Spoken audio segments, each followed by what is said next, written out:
They hear it, they see it, it makes sense to them, they're attracted to learn more. But it's like an onion, right? Peeling back, you kind of go deeper. So I'll use Uncat as an example, right? And many of you are Uncat customers already. If you're not, we create a solution for accountants and bookkeepers to help fix uncategorized transactions that pretty much all of us have with our clients, and we streamline the communication to get that information back. For us, it's really easy to say our ideal customer is an accountant or a bookkeeper, and that is true, but it's not as precise as we can make it. So as we dig in a little bit deeper, what we would say is we serve accountants and bookkeepers that have external clients. Because if they're just internal to a company, it's unlike, we have some that use Uncat that way, but not many. Most have their own firms or their own sole proprietorships, and they're working with external clients. And then even more to the point, they are working on what we'll call day-to-day accounting and bookkeeping. They work month-end close, they do CAS services. And so all of that's to say, we tend not to have customers that are audit specialists or tax specialists, because hopefully by the time the books make it to them, all of the month-end close is done. We do get referrals from them because they'll send it back and say, you guys should really be using Uncat because it's not the book as clean as they should be. You need a service like this. So they're a great referral source. They tend not to be our actual end customers. But all that's to say, that has helped us as we continue to refine that to try to understand who are we talking to and how do we frame the message? Because if we go out too broadly, we'll end up attracting people where it's not as relevant to them as it could be, and we don't want to waste anybody's time, and we don't want to waste ours either. And so being specific to say, if you meet this criteria, then we have something that we think would be really useful to you and would save you and your clients a lot of time. And then that kind of kicks off the conversation. Yeah, and I mean, it sounds so simple, and it sounds so foundational and fundamental, but that's actually the reason why it's so critical and so important. Because if you don't know these things well, then it's going to muddy the waters and distract from, or keep you going in too many different directions. Whereas if you have this really, really narrowed down, then it actually provides so much guidance. As I tell people oftentimes, one of the most terrifying things when I'm talking to a new client or a potential new client is to hear that their total addressable market and ideal customer profile are basically everybody under the sun. And they're like, oh my God, that's so terrifying, because you're now going to go try and boil the ocean and chase everybody and everything. Versus, whenever Brandon and I started at Serious Insight, it was really, really simple. Do you use Salesforce and do you use Gmail? If you do, then you can be a customer. And if not, there's no reason for us to have a conversation with you. It made it really simple for us.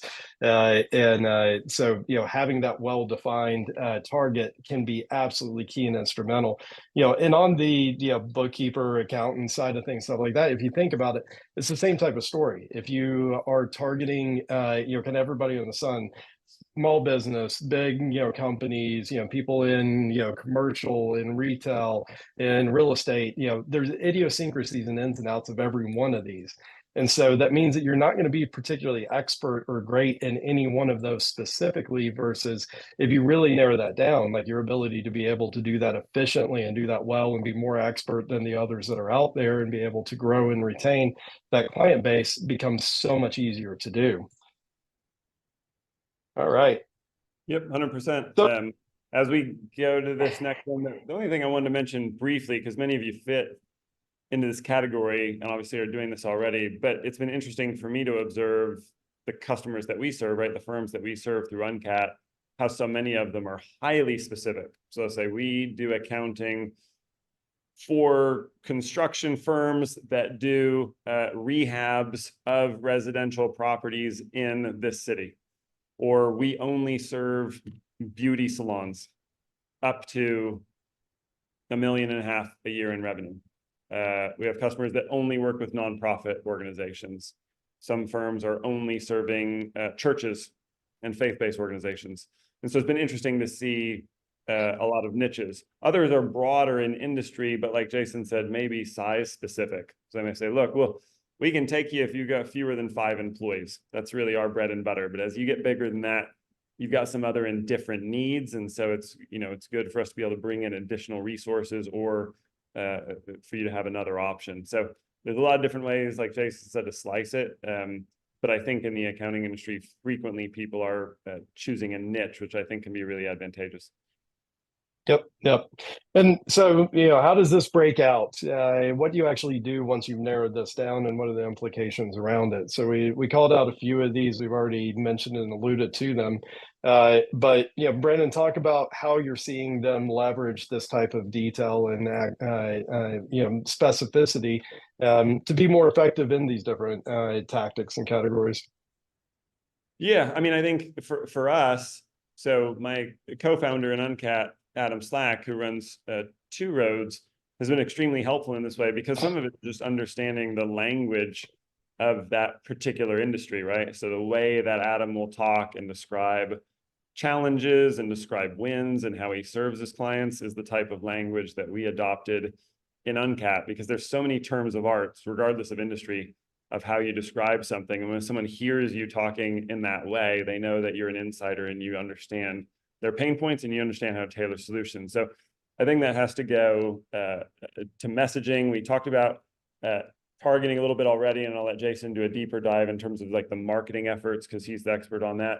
And then I think channels is a really interesting topic because it has to do with the sort of how do you acquire? There's sort of the direct. So I want to provide accounting services to you, client, and we're having a meeting over coffee to talk about that. So sort of a direct sale. But another method would be I'm joining the association and attending the conference for beauty salons in this 3-state region. And by going there, I get to meet all of them at the same time. Or maybe the association gets a discount for referring me out. And so they're the ones that are sort of bundling the deals. There are reseller agreements where someone else is actually making the sale and then passing the customer through to you, and that you have a single payer.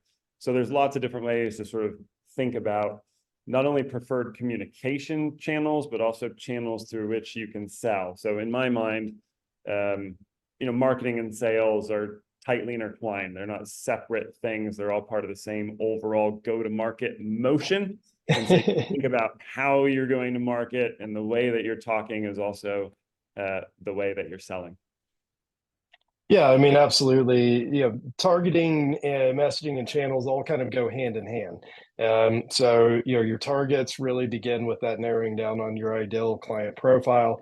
Who are these people? What types of companies? What types of roles, titles, industries, verticals, sizes, stuff like that is, where you're really boiling down into the targeting side of it. And if you don't have that nailed down, then the rest of it becomes sort of moot. But if you've really nailed that and you know who you're wanting to target, who you're focusing on, then you start tailoring that messaging based off of, how do these people actually talk?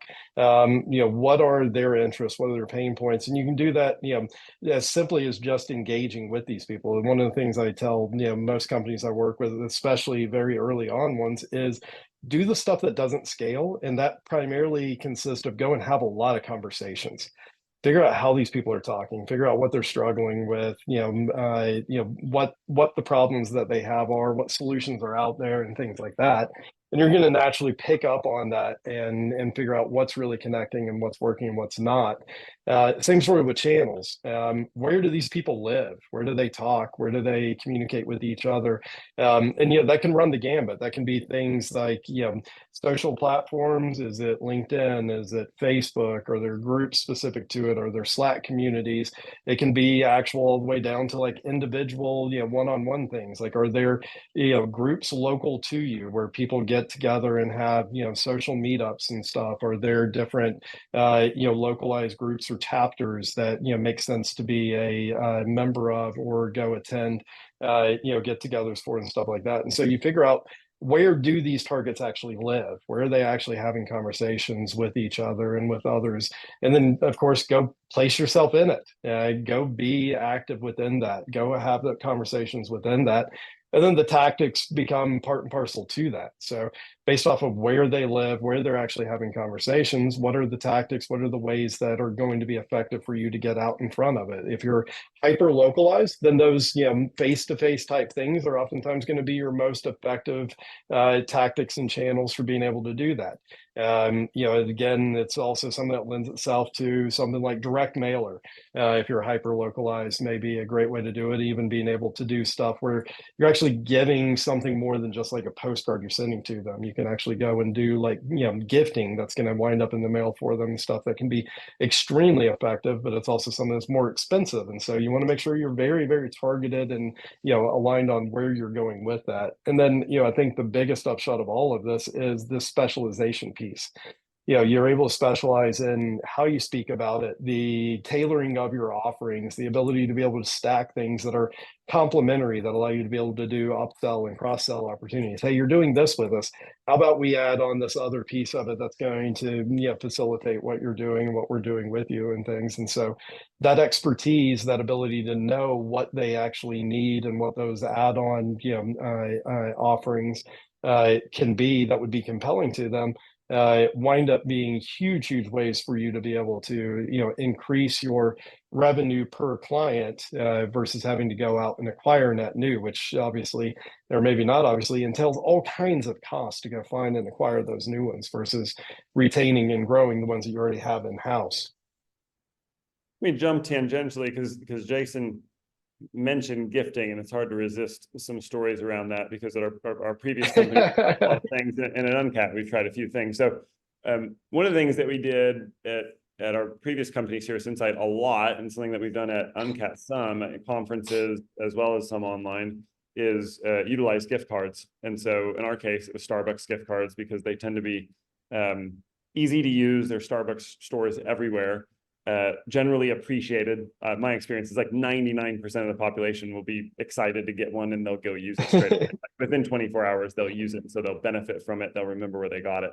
And so we gave away a lot of gift cards, oftentimes at a conference in exchange for a conversation, exchange for a badge scan, right? It was a nice giveaway that was tangible, fungible, usable by the recipient. They had already gotten plenty of pens and notepads. And so here's something they could treat themselves with at the end of the day. We tried lots of other things. We sent out some coffee makers to some top clients before, some headsets. Probably, in my mind, at least, the funniest story we had that wasn't necessarily fully thought through, but we thought it was clever at the time, was that we had sent out bacon to a lot of customers. And so we wanted to send out something that kind of represented Tennessee and Knoxville, where our company was based. And so there's a famous brand of bacon here, Benton's Bacon. And so we sent it out to a lot of top customers, and the range of reactions was really broad. So on the one hand, for some sales teams, it was the best gift they've ever received. They were like, man, I can't believe you sent bacon to the office. We immediately unwrapped it. We put it on the kitchenette, and now the sales team is loving this bacon. This is incredible. We love you guys. We love the company.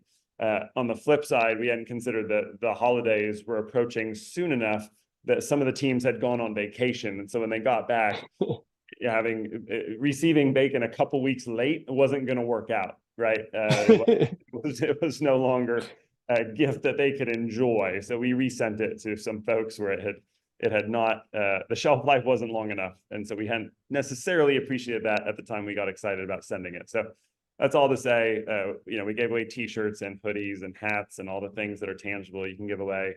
The advantages of that is that people are walking billboards. The disadvantages, it's super heavy to have shirts in 5 different sizes in boxes that you cart around at a conference. So we did some of that and ended up kind of migrating toward smaller things like gift cards, and then kind of some unique gifts that we could send out throughout the year. There's some good books and resources on this. Leading with Generosity, I think, is always a great idea. But there's a book called Giftology for those of you interested in kind of pursuing gifting as a way of marketing and communicating your brand. And a couple of the big takeaways from that book that I remember, and it came out years ago, but one was it's about the recipient, not about the sender. And so the author advocated for sending gifts that weren't like branded by you. And for most of us, that goes against our instinct. So if I want to send something to you and my brand is called Acme, I want it to say Acme on it. And his point was, no, send something that has some value that they'll keep and appreciate. They'll remember where it came from. And their remembering that is a much stronger branding impression than you putting a big logo on it, ostentatious logo that makes them not want to use it at all. He said, if you really want to put something on it, personalize it in their name instead of yours. So he was a big steak knife person because he came from that business. And so he would put, hey, the Smith family knife set, right? And they would see it in the kitchen every time they went to eat. And they, oh yeah, this was sent by that company. That's so nice of them to do that and put our names on it and not the company's name. The other one I'll leave you with, and we'll keep sharing some additional tips. But the other point from the book I thought was really interesting was that he tended to want to avoid traditional gift giving days.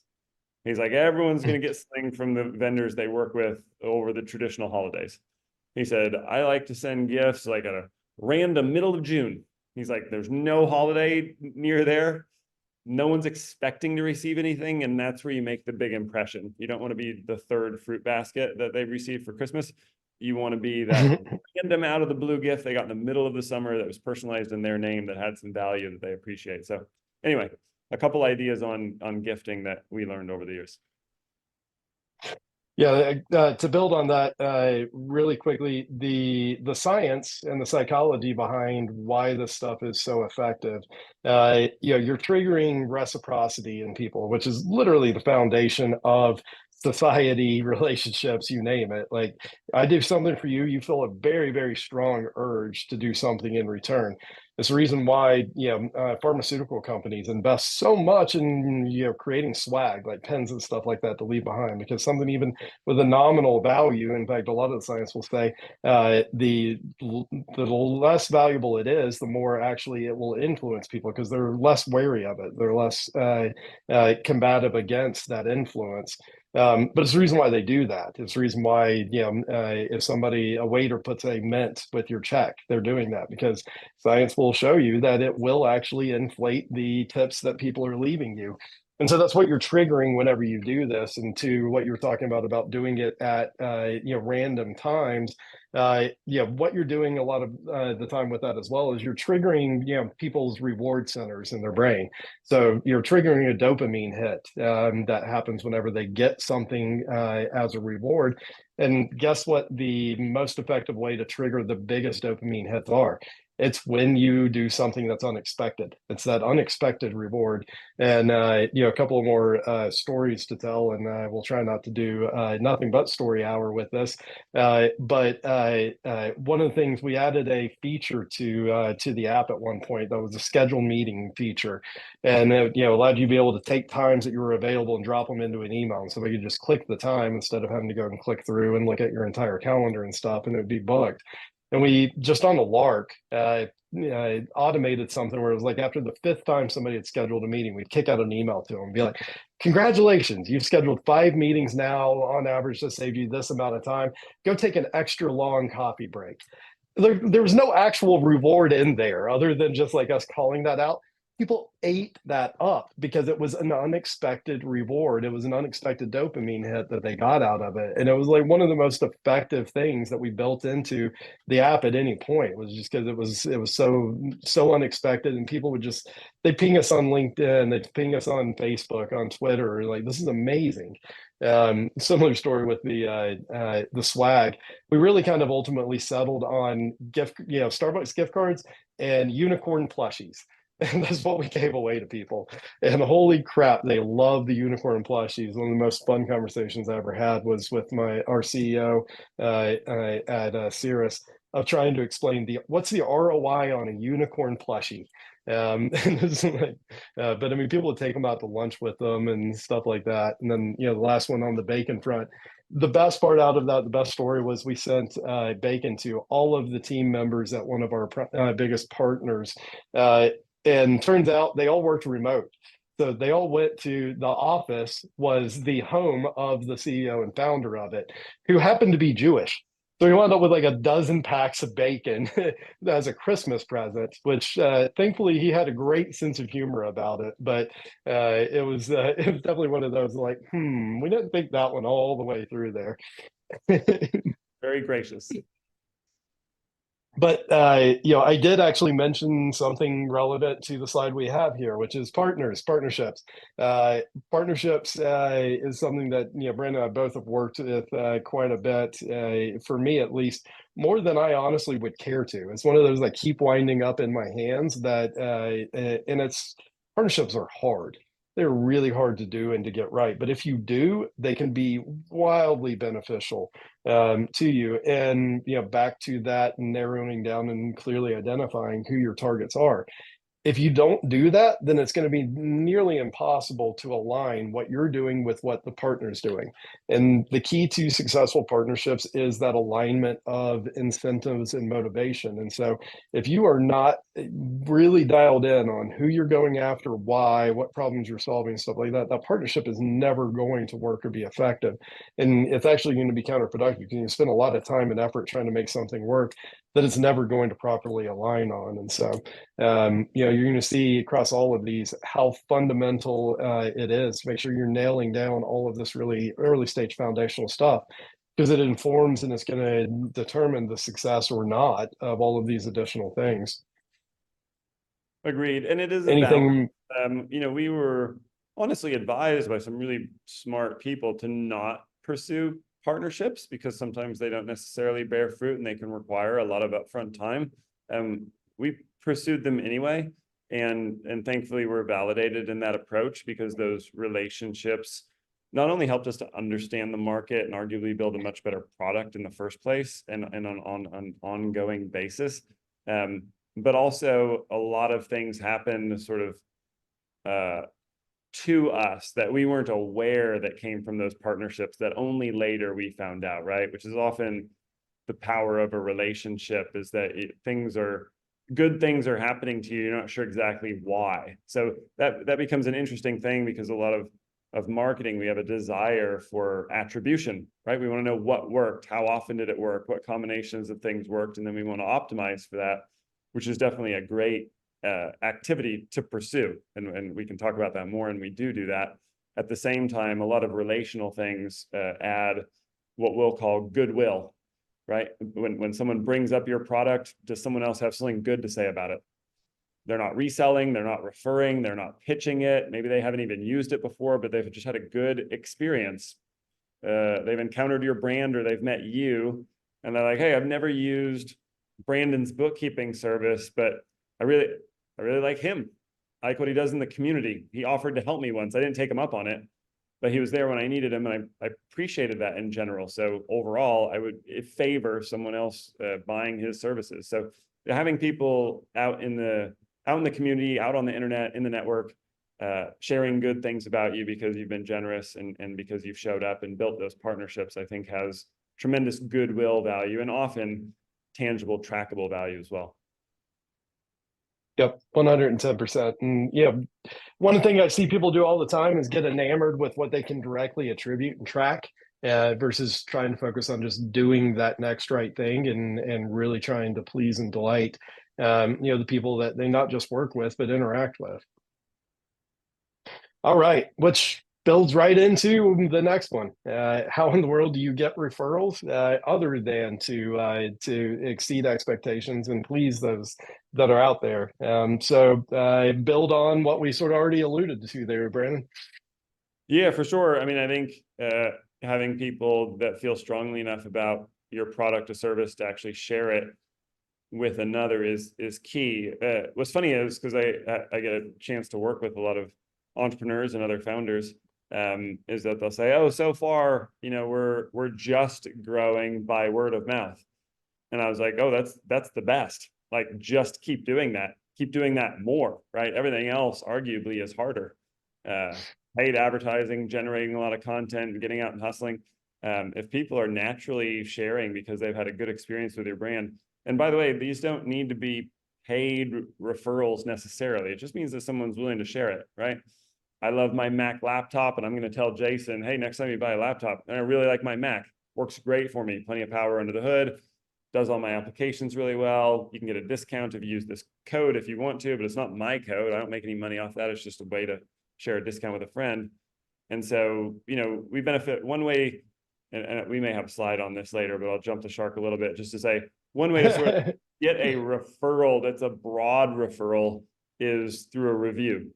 And so for any of you that have a firm now, which is probably all of you, but even if you're thinking about it, certainly would encourage you to pursue reviews from your happy customers and invite them to share their thoughts on Google, on other services where people will go to read and find that social proof that your product or service is excellent. We certainly have benefited, many of you, I think, have written reviews for Uncat, and it's like, that's gold. Like, that's the best possible thing that you can do to help us or help any small software company or any brand, is to go online and say something about your personal experience with it, right? So the generic reviews, they're just like checking a number of stars, it helps a little bit, it's okay.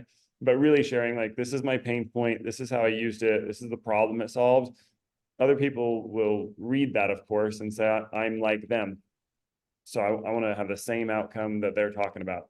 And it's that kind of peer-to-peer. So leaving a public review is golden and sort of the best way online to kind of get those referrals. You can have referral networks and so forth also, where people are tracking links and accruing rewards. We've actually tried some of that with Uncat, and we tried some of that with our previous company as well, and it was okay. But the best thing that we found was the reviews. Yeah, I mean, I've tried many times the actual like tracking of links and referral networks and stuff like that, and for the most part, I found it to be more trouble than it was worth versus just delivering a really good product or a service. And then, the other critical piece to it is when somebody has nice things to say about you, don't be hesitant to ask them to go leave a review, to go say something in a public place or a manner. And I'm in the process right now of, in fact, that's where my office is that I'm out of right now, of standing up my wife's med spa. And that was something that I told and encouraged her early on, is whenever somebody says like they loved what she did, loved the service, whatever, like, hey, can you go leave a review? And good argument can be made that on the services side of things, it's even more critical than on like a product, or in particular like a software side, where you're more often than not you can try before you buy. Versus services, you're sort of taking a leap of faith. There's not really a great way for you to be able to see how good that's going to be, how quality it is, unless you actually just fully commit to having somebody deliver that service. Even doubly so if it's a technical service, like the financial services that you guys are delivering, where it becomes even that much harder to evaluate it, and there's even that much more that's on the line should something go wrong or not work out. And so that social capital that you create whenever you do that and build and nurture is critical and has such a huge impact on what you're doing. And again, taking everything back to that beginning, if you're spreading yourself really wide and thin as far as the type of clients that you're trying to service, then your ability to be able to deliver that really world-class service that's dialed in relative to their needs and the idiosyncrasies of their businesses and stuff like that is going to be extremely severely handicapped. Versus if you're really in you've defined your niche, it's an area that you have true expertise, then you can not only deliver oftentimes a better service, but you're also tapping into a network where they have their own network. People within that vertical, that niche, whatever, tend to speak to each other. And so what you're trying to get to is a critical mass of voices that are there talking and saying good things about you. And so if you do that within that echo chamber of a specific niche or vertical or whatever, then it's that much easier to get that to a place where everybody's like, oh, hey, I keep hearing about them. They do a great job with this. Versus if you're scattered all over the place, those people are unlikely to be talking in the same circles with each other. And so it makes it that much harder to get to a place where there's enough voices saying enough good things about you. All right. Upsell complementary services. You guys are going to notice a trend. We've already sort of touched on, I think, most all of these at some point, but we'll do a deeper dive. But this is one of the ones that I think, from a business standpoint, has some of the most, highest revenue potential based off of really being able to nail down and narrow in on who you're wanting to target. Yeah, Brandon, 100%. what's And I think, a lot of you are probably familiar with some of the popular newsletters out there that are helping people understand where their revenue comes from, how to potentially scale their firms. So I'm talking about folks like Jason Statz and Ryan Lazanis and Kate Johnson. But these are all folks that would suggest looking across the services that you provide, and if there are things that are basically straightforward and complementary, but that are a big value add to the client, why not add them to that product roster, right? If you're already doing reporting, you're pretty well down the road of being able to do some strategic advising based on your insights into those reports. So just receiving the report, that's great. That's pretty standard. It's going to be the same, arguably, across firms. So it's also easily replaceable. You reviewing the financial statements, right? Obviously, and using your experience and expertise to provide some strategic cash flow management, some ideas on how they might expand or protect their business or whatever the case may be, that comes from you. That's a value add on top, is uniquely yours. So now that's sticky in terms of them staying with your firm. It's also more valuable. So it's likely that that's an opportunity to capture more value. And so that, I think, is the key. And that was one example, but there's lots of other examples of the activities that you're doing already. Many of you are upselling across a roster of different products and services. And this is a way to continue to think about how do you ratchet that so that you can add more value to the clients. I think that's the best way to think about it, right? How can I provide more value? How can I be generous and provide more value? And then how can I capture a reasonable return on that? I do like, for those of you that watch ESPN, right? Stephen A. Smith talked about when he first got hired at ESPN on the way into work, he asked himself two questions. How do I help my employer make a lot of money? And how do I get some of it? And I think that's a good way to frame it. He viewed ESPN, it's his employer, but it's also his client. And so when we think about our client, it's like, how can I help this small business that it's using QuickBooks, let's say, to make a lot of money? And how can I get part of it? And that's a very fair exchange of value. Yeah, I mean, I'm very passionate about these things, if for no other reason than my first go at running an agency, I made all of the mistakes that I'm talking through not doing here. So we were overly broad in who we were trying to serve. We were overly broad in what types of services that we offered. We tried to boil the ocean and do it all for everyone, and it literally almost killed me, like just the amount of stress and anxiety and work and all of that stuff. And so whenever I was able to exit out of that and went back to working for somebody else, I actually swore and vowed I would never do an agency again. I mean, absolutely not. And then whenever I left the company I was at before, where I'm at and what I'm doing now, Harry, my partner, kept pushing. He's like, "Hey, let's do an agency again. Let's do an agency again." I was like, "Absolutely not. We'll never do that." And when he finally started wearing me down, I was like, "Okay, I'll do it, but only on these conditions." And I was like, "We're serving this specific target. We're doing these specific things. We're going to offer these complimentary services." And it's like, I'm not going to make all of these mistakes that I did before whenever I did that. And so, I'm here to tell you, like, it can make or break, you and your business, as well as just, your own sanity, your own, mental health, your own physical health. Like, this can literally be, the difference between having a very, very, robust and profitable business, as well as some sort of a work-life balance and some actual mental and physical health, versus all of that going in the wrong direction. So these are critical lessons to learn, that I've unfortunately learned the hard way. So as I tell people all the time, let me learn the hard lessons for you. All right. Content marketing, social media, and blogging. So this is really going to come down to content, putting value out there that is not directly something that you charge clients for. And this can be counterintuitive as to, like, why would I put a lot of time and effort into something that's not going to bring immediate revenue in on that? But it's also something that you and I've learned early and often, Brandon, you have to invest in. Yeah, I mean, I think of it as a couple different ways, and I think, full disclosure, no one would ever confuse me as an expert in social media, right? I've got my accounts on various networks, but I'm not an avid personal participant, probably just by nature or by personality. All of that said, I think at a basic level, there's sort of what I call a proof of life type of posting, right? So when you see a brand and they're saying we're on social, and then you go to social and the last post was from 2016, you sort of think, like, maybe the brand isn't active anymore. Maybe the company doesn't exist, or maybe they're not focused on it. And so it calls into question whether you want to pursue that relationship. Do you want to buy their product or service if you don't think anybody's home? So I think sort of a relatively reliable drip of just posts, right? Just saying we're here and we're doing things, we're improving the product, we're making progress, we're here to help you, is a good, just foundational starting point.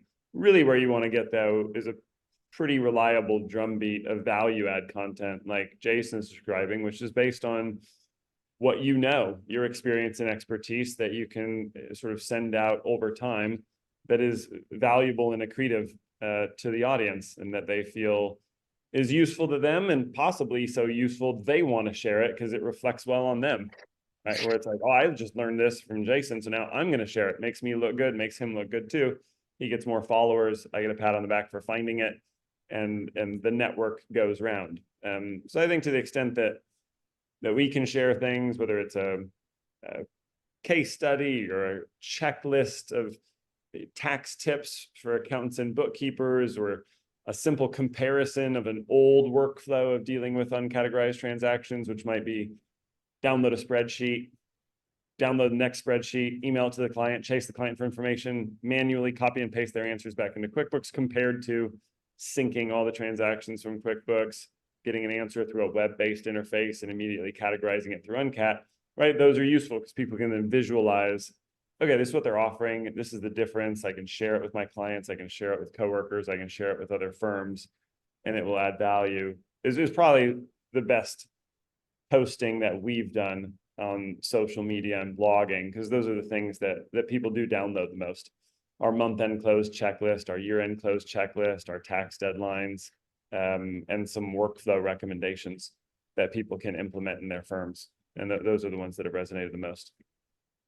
Yeah, I see way too many people, companies, products, whatever, coming at it sort of bass backwards, which is, hey, we need to go post, and then they'll just throw something out there just so they can check that box and say like, hey, we posted something, whether it's on a blog, whether it's on Twitter, whether it's on Facebook, whatever, versus starting with the actual value. What do we have to say? What's going to be valuable to the audience? And then working backwards from there. And so, based off of what you have to say and what format that lends itself to and stuff like that, oftentimes that will inform, where's that going to live? What shape and format is it going to take? And then, going all the way back to stuff we talked about early on.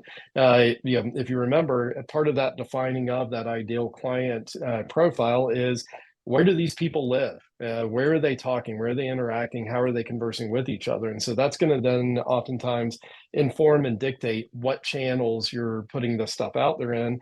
And so you're going to want to design, what you're doing, what you're sharing, what you're creating relative to that.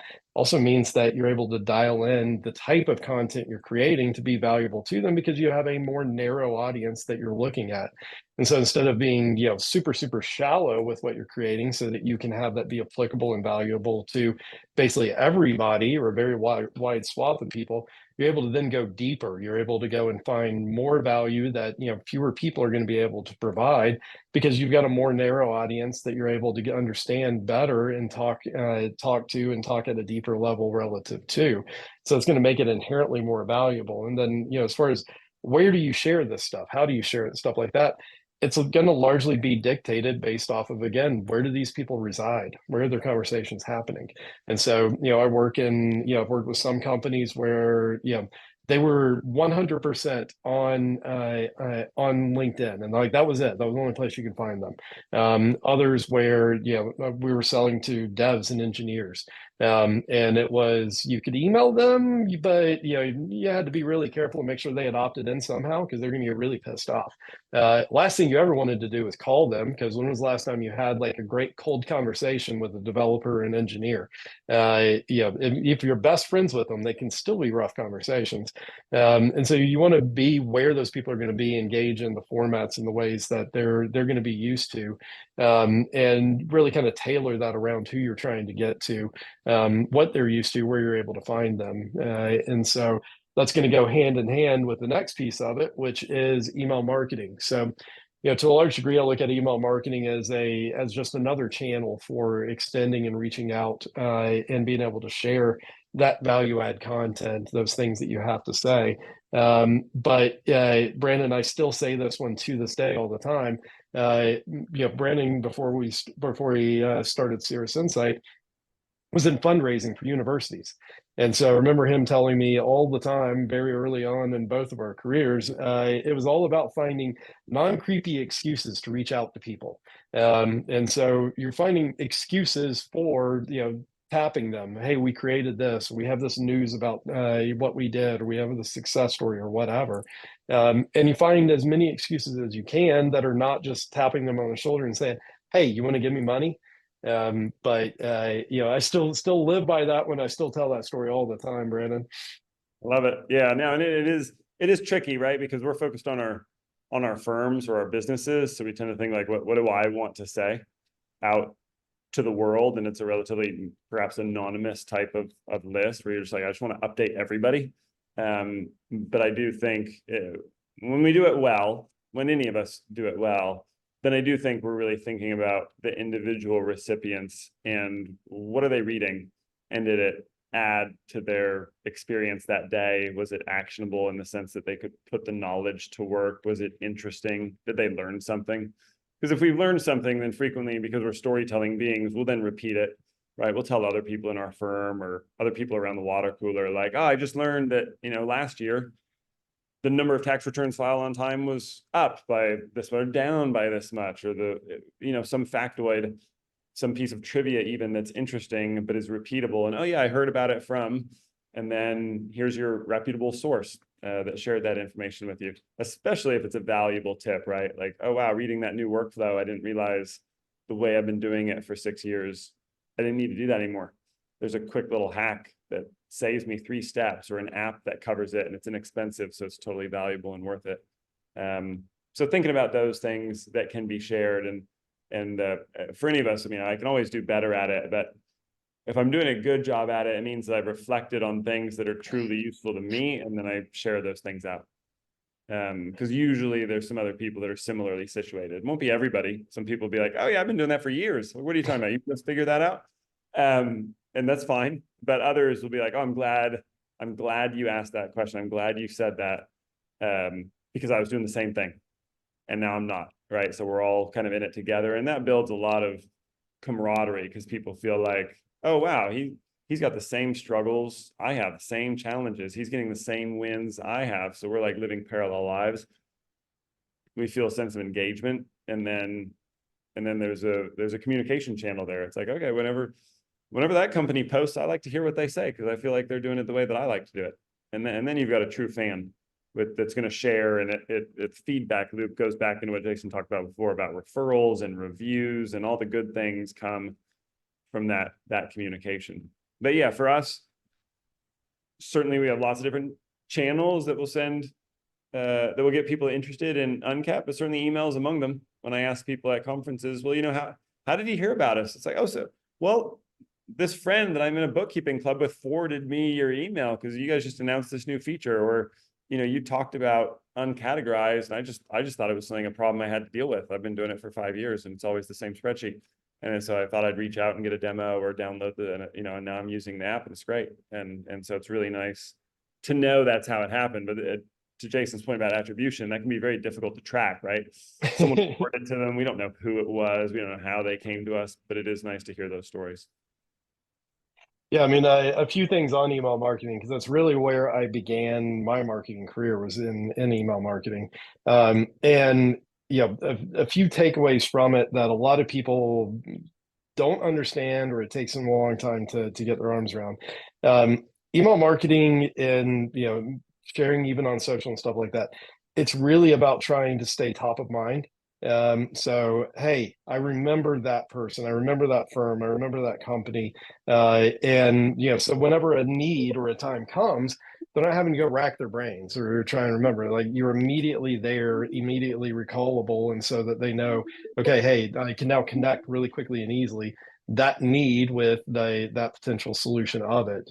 And along those lines, something I see people get wrong when it comes to email marketing all the time is they're afraid of pissing off and annoying people. Hey, if I email them too many times, like, they're gonna get upset, they're gonna unsubscribe, whatever. And I'll be the first to admit, this was counterintuitive to me, and I had to look at the data for a long time to actually understand it and get used to it and get comfortable with it. And I'll put this caveat in there, to a reasonable degree, more frequency in touching people, as long, and with the caveat of this being something that's actually valuable, and up until doing it certainly no more than usually once a like weekday. But the more frequent you're touching those people, the more people you're more frequently you're making contact, the better it's actually going to go. If you extend out those touches and there's too much time between them, you effectively make those touches each a first touch. And so it's like the very first time you reached out and sent an email to somebody, which is when you're going to piss people off. It's when you're going to annoy people because they're not used to seeing it. They're going to be super hypersensitive to it and stuff like that. If you're reaching out and touching these people regularly, after 2 or 3 touches, one of 3 things have happened. Either they appreciate and they value it, they're opening it, they're engaging with it, all of that stuff. 2, they didn't like it and they unsubscribed, so they're no longer seeing it to begin with. Or 3, you were interesting and valuable enough that they're not going to unsubscribe, but it's not top of mind or an immediate need enough for them to be actively opening and engaging with all of the messages that you send. And so that's to that awareness point where you're just trying to stay top of mind and you're trying to provide value. And at some point, that value is going to connect with a need that's immediate. And that's when, and Brandon's seen it as many times as I have. You go in and you try and attribute something, and it's like, well, we met them at a conference and then they attended a webinar and they received 200 emails from us. And then finally they decided to open one to start a trial and became a customer. And it's like, okay, like which of those things actually caused that or drove or moved the needle there and actually ultimately caused it? The answer is all of them. And the key is staying top of mind and providing value and doing that in such a way that, you're not annoying. You're not just saying, hey, give me money. And you're not doing it infrequently enough that every time you're sort of reintroducing yourself. Agreed.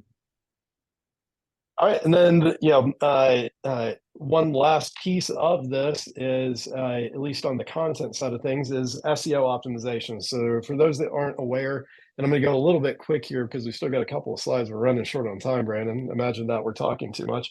But for those who are not familiar, SEO is search engine optimization. This is basically how do you organize and optimize your website and your content so that whenever somebody searches for something, you're one of those first results whenever they do that. And obviously the benefit there is you're now driving traffic, what's called organically, to your site and to your content. So you're not having to go and do heavy lifting of, emailing out or sharing on social or paying for ads and stuff like that.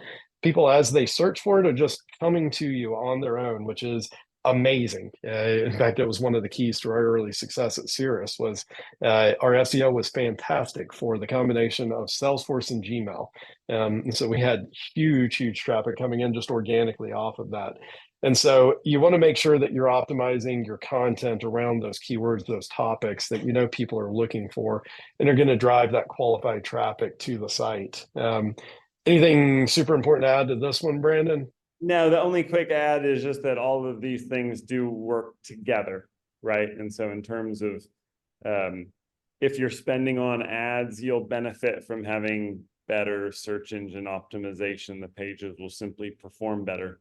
Even if you're sending out emails or on social, your conversion rate's going to trend higher if the pages are built properly from an SEO standpoint. So you can kind of pick and choose, right? We can't all do all the things all the time and do them well, but to the extent that they can be done well, they are all intertwined and they do help each other. Yep, 110%. The sum is greater than the individual parts when it comes to this stuff. And this is one that I touched on, and I think especially in the financial space, especially if you're focusing on localized targets and clients and stuff like that, which of course many are. Networking is key, but also keep in mind networking does not necessarily mean it has to be face to face. It does not have to be localized. One of the companies that I work with that I'm COO for is a company called Rev Genius. And we're a community of over 100,000 revenue leaders and professionals, primarily in the B2B SaaS space. You better believe one of the primary motivations for people joining and being active in it is networking. is building those connections, having those conversations and stuff like that. And so think outside of the box. It's not necessarily, going and meeting up at a meetup or a happy hour or something like that. Oftentimes it can be, Slack groups, it can be Facebook groups, it can be, even things like newsletters and stuff where, you're able to at least share and stay on top of the same type of information and value that's in there. Anything to add, Brandon?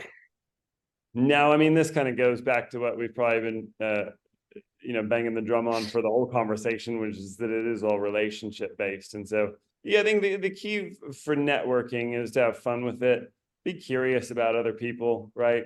Where are they from? What do they do? How'd they start the firm? How's it going now? Any interesting pain points? And in order to have permission, so to speak, to ask those questions, right? Volunteer it from your side. Hey, I started my firm this date. I only had one client to start. Now I'm up to 7.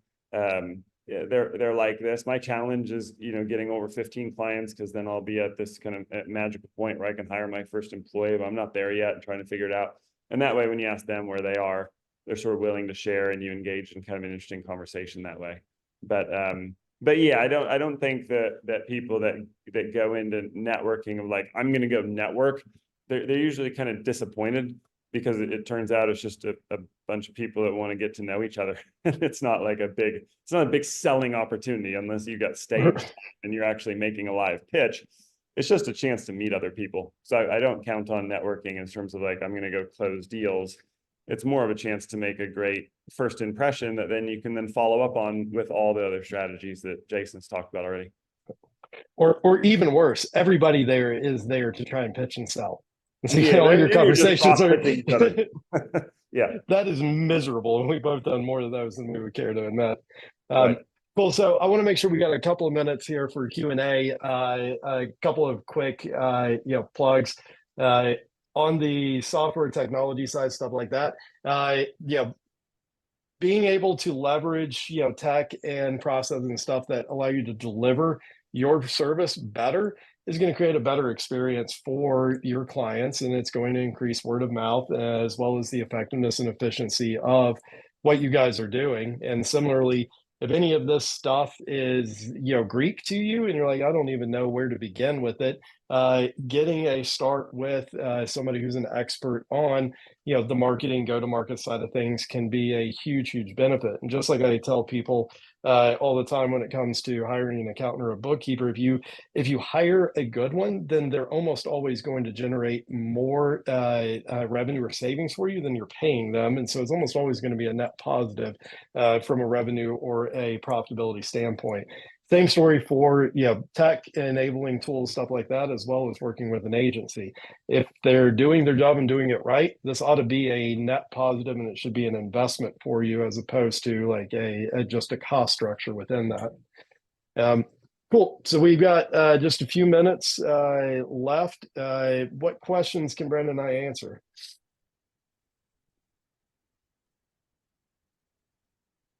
All right. We've got one. Chris is asking, can download the slides or have handouts? Yes, we will share. We'll send out an email after this is over, both the deck as well as the recording.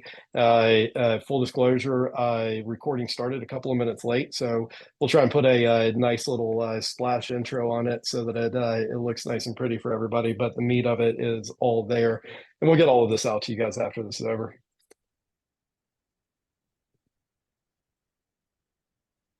Other questions we can answer for everybody. Brandon, have you obviously I'm relatively early on diving into the go-to-market side of this space and vertical. Things that you've seen that have been particularly effective, especially relative to the space that that kind of set it apart or are different or unique? I mean, certainly a lot of the fastest growing and successful firms that I've had a chance to meet with really have found a lot of value in peer networks. So connecting with others, building firms, so they can see people that have been there, done that, and learn from their wins and also from their mistakes. but also kind of be doing at the same time with others that are similarly situated, that are just hacking, they're just trying to figure it out as they go, and going through that process with others, right? We all kind of intuitively know that that works from being on sports teams or theater troops or practicing music. It's kind of nice to be in a room with other people trying to learn the same thing, but it's nice to learn from folks that already know how to or already had that experience once.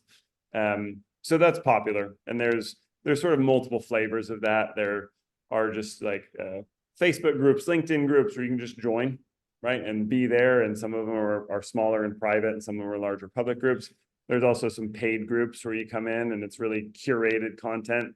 It's moderated. You're getting kind of the best of every week, and there's some really targeted workshops and sessions for folks. So that's definitely been a theme that I've noticed in this industry, and it's not unusual to accounting and bookkeeping. Other industries have the same sort of peer coaching, one-to-one learning that I'm seeing here. But it's definitely something that comes up all the time at the big conferences, right? What groups are you with? And people will list the ones they find the most valuable. Yeah, I'll echo that. And other pieces of it is try a lot of things, experiment. But the corollary to that is let your experiments run long enough. I see way too many people try something, experiment, and if they don't see an immediate result or return off of it, they abandon it. And oftentimes these things take time and extended effort to be able to get to a critical mass or get that momentum going off of it. And but don't be afraid to experiment. Don't be afraid to try things, because even if you manage to find like that thing that works, like you've nailed it, it's only a matter of time before the ground's going to shift. Things are constantly changing and all of that. And so, the easiest and best way to stay out in front of it is to keep experimenting and keep trying things. So, well, we're at the end of the hour, Brandon. Anything remaining to throw out there? That's it for today from sunny Knoxville. Thank you all for spending time with us. If you have any follow-up questions, Jason will send out the deck and the recording, so you have access to it. If you want to use it or share it with colleagues, you're more than welcome to. If there's anything that either of us can answer or do for you going forward, our contact info is in the deck, and it will be in the follow-up as well. So feel free to reach out. If you're not already using Uncat, right? My friends like to say, always remember your ABCs, always be closing. So I'd be remiss if I didn't invite you to start a trial. It's super easy. It'll take you about 30 seconds to set up. And our brand promises it's going to save you a lot of time. Your clients will save time, and you'll save time on uncategorized transactions, which for most of us, most clients are going to have some of those expenses with Amazon and deposits from Venmo. So it's a useful way to get answers back faster. So if we can be of help on the software side, please look us up, uncat.com. And we're here to help. And same on the marketing side, right? Jason runs a great agency. Yep. And so if you've got questions for him, he's a great resource for answers. Yep. All right, guys. Thank you so much. It's been fantastic, Brandon. It's been fun. Absolutely. We'll do it again. Yeah, definitely. See you, everybody.